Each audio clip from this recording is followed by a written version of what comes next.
তো আমরা ধরলাম হচ্ছে এই এই যে একটা সার্কুলার শেপ, এটা হচ্ছে আমাদের আর্থ, আর এটা হচ্ছে আমাদের কি একটা মাউন্টেন। এখন আমরা চাচ্ছি যে এই মাউন্টেনের হাইট ডিটারমাইন করতে যাচ্ছি।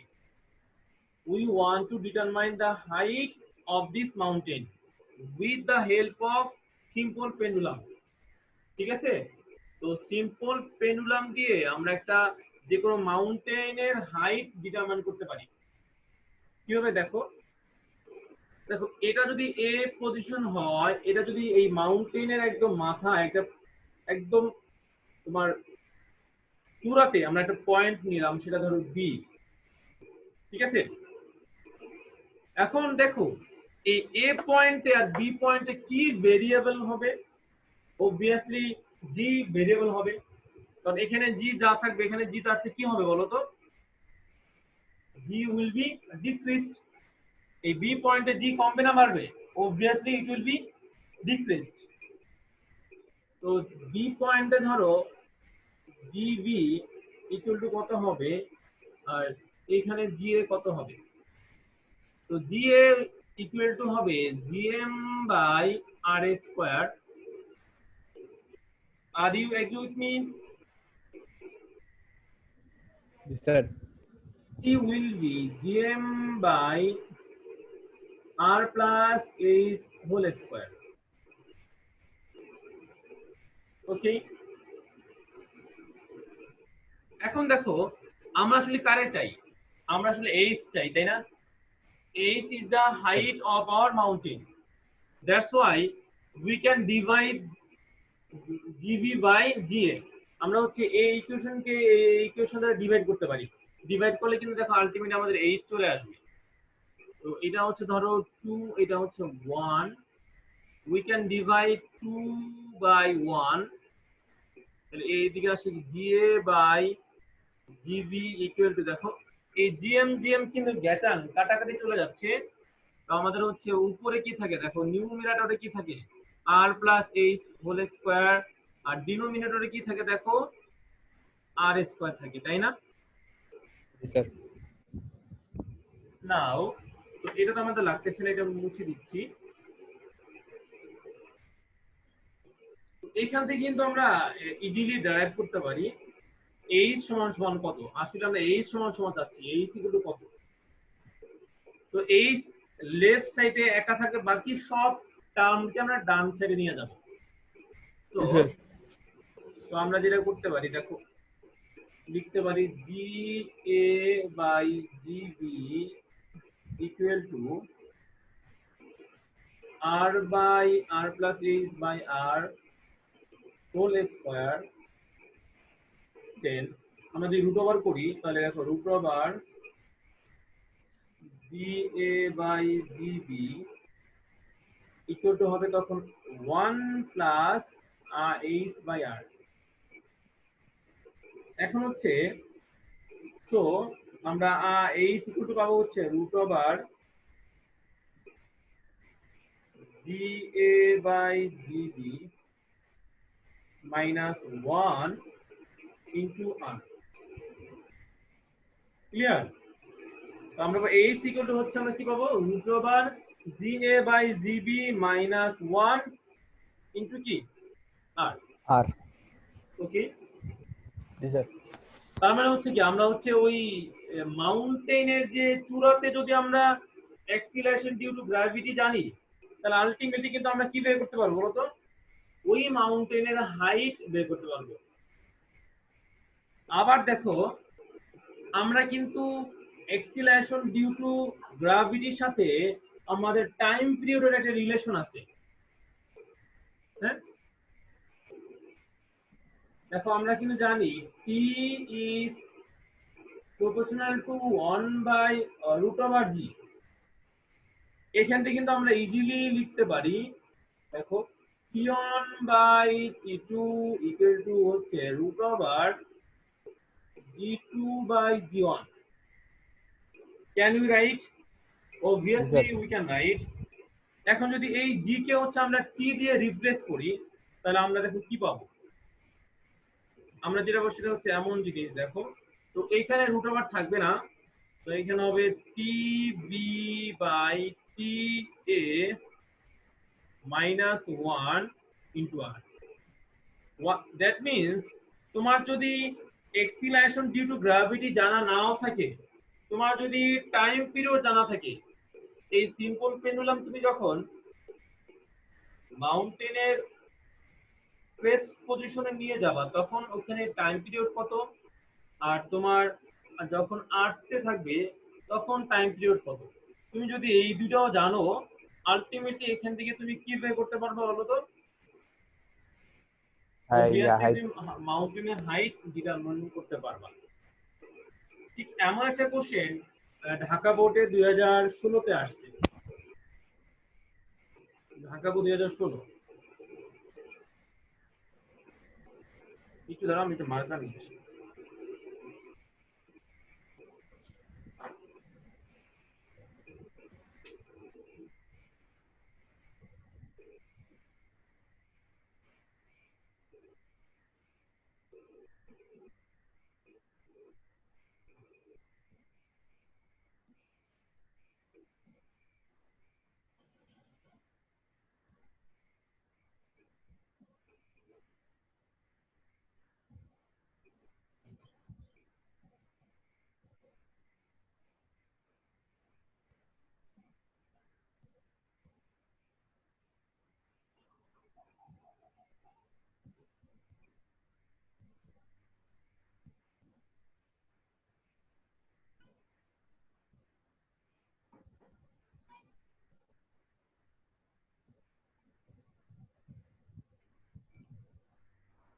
ওকে,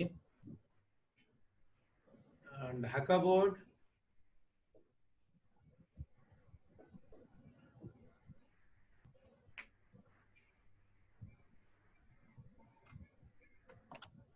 2016-তে একটা কোশ্চেন ছিল এমন, ধরো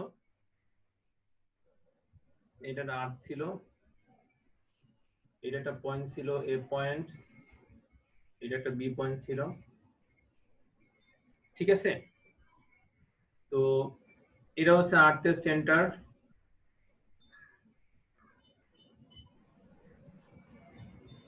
তো এই সারফেস থেকে আর্থ সারফেস থেকে ধরো 5 কিলোমিটার নিচে আবার 5 কিলোমিটার উপরে এমন দুইটা পয়েন্ট আমরা কনসিডার করলাম, এটা এ এটা বি, ঠিক আছে?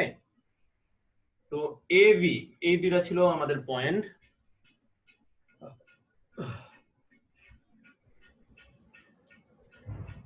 তো এখানে সি নাম্বার কোশ্চেন ছিল এই যে ডিটারমাইন দা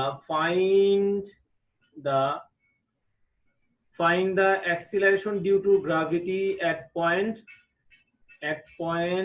A, ঠিক আছে? এ পয়েন্টে হচ্ছে অ্যাক্সিলারেশন ডিউ টু গ্র্যাভিটি কত, 3 number question. D number question হচ্ছে between A and B where the simple pendulum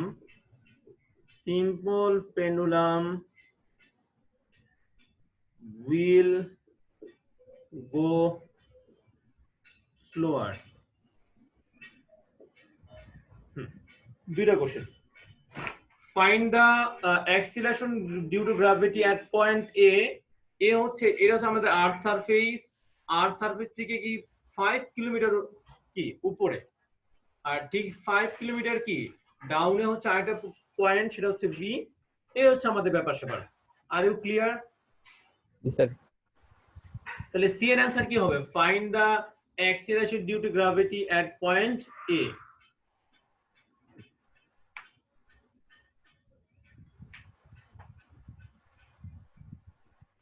জি এর ভ্যালু জি এ, হ্যাঁ, g A equal to formula আছে ডিরেক্টলি, দেখো যে আর সারফেস থেকে যদি উপরে কোনো পয়েন্ট থাকে তো সেটার জন্য হচ্ছে আমাদের ফর্মুলা আছে, দেখো জি আর স্কয়ার,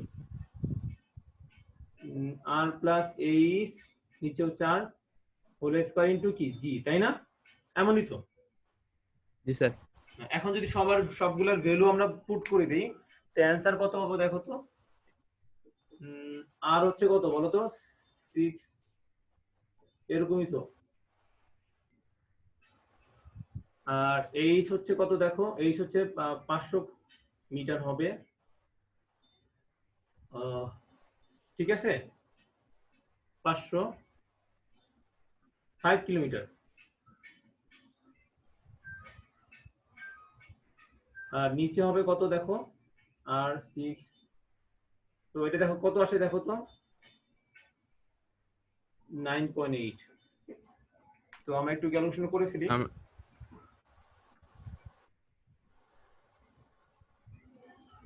তোমার কত আসে বলো।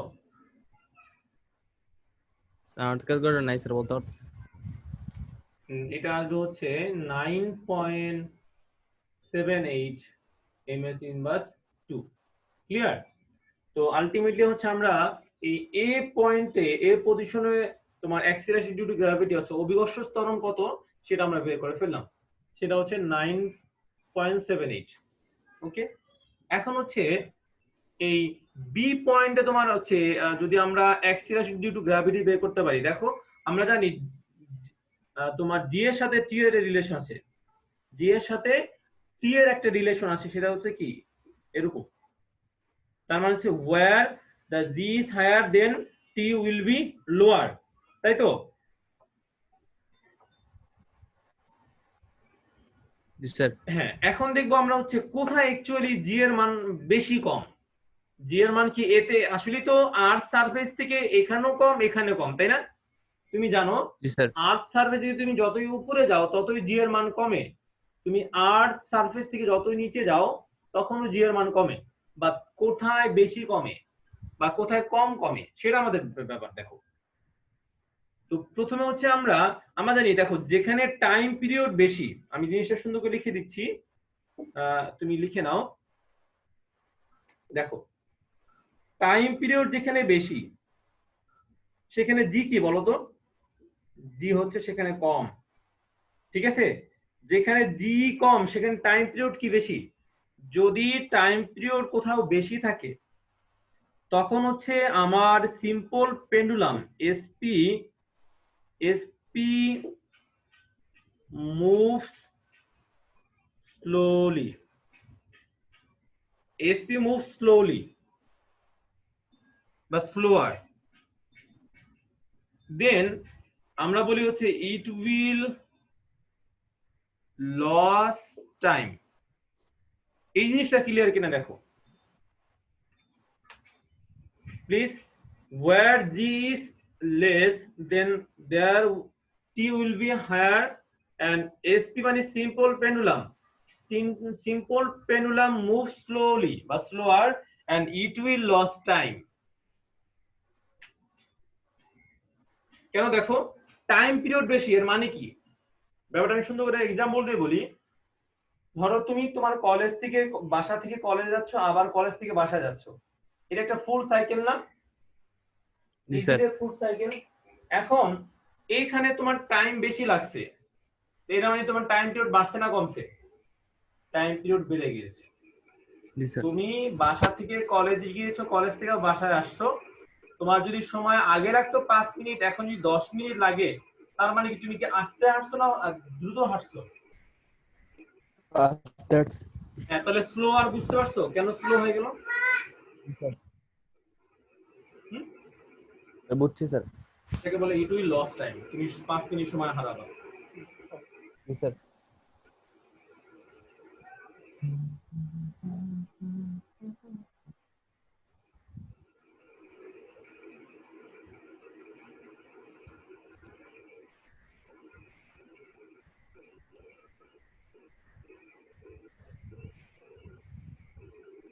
হ্যাঁ, এবার হচ্ছে দিন ডি নাম্বার চিন্তা করো কি করতে হবে তোমার।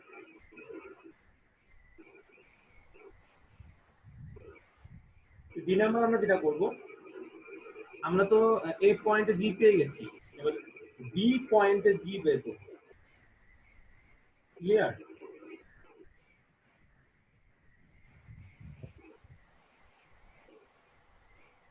ঠিক আছে, আর্থ সার্ভিস থেকে নিচের কোনো পয়েন্টে জি বের করার ফর্মুলা হচ্ছে এইটা। দ্যাটস ওয়াই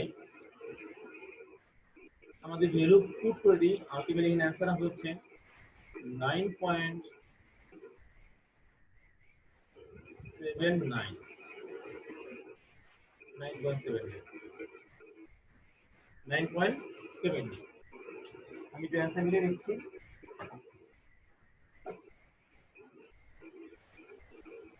তোমার ক্যালকুলেটর নাই? না স্যার। হয়েছে 9.70। তো এখন বলো কোথাতে আমরা দেখতে পাচ্ছি পি জি এরকম, এটা হচ্ছে জি কোথায় বেশি, বিতে না এতে? বিতে। বিতে যদি আমার জি বেশি হয় তাহলে ওখানে টি কম না বেশি? বেশি হইলে টি কম। টি এ ঠিক আছে, সরি ঠিক আছে। তো টি এ যদি বড় হয়, টি এ যদি বেশি হয় তাহলে তার মানে কি এখানে কি স্লোলি বেশি হবে না? এখানে কি হবে দেখো তো, স্লোয়ার হবে। অর্থাৎ টাইম পিরিয়ড বেশি এর মানে হচ্ছে তুমি স্লো হয়ে যাচ্ছ, ঠিক আছে। তার মানে হচ্ছে A point, between A and B point the simple pendulum will go slower at point A. At point A. Okay.